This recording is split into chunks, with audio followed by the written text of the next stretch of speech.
முட்டை எடுத்து வச்சிருக்கிறேன். 12 வெங்காயம் எடுத்து வச்சுக்கிறேன். 2 பச்சை மிளகாய் சின்னதாக பொட்டி வச்சுக்கிறேன். கருவேப்பிலை, வெந்தயம், பெருஞ்சீரம் ஒரு பெரிய தக்காளி வெட்டி வச்சுக்கிறேன். இன்னொரு தக்காளி எடுத்து ஜூஸாக 3/4 டீஸ்பூன் உப்பும் 1 டேபிள் ஸ்பூன் கறித்தூளும் சேர்ப்போம். கருவேப்பிலை ரெண்டு சேர்ப்போம்.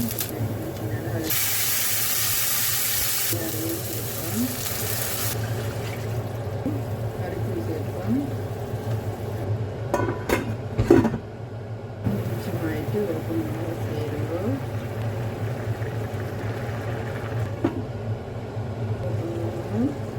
உருளி கொஞ்சம் பட்டி வச்சுக்கணும். சின்ன தூளாக முட்டைவெல்லாம் திருப்பி விடுவோம்.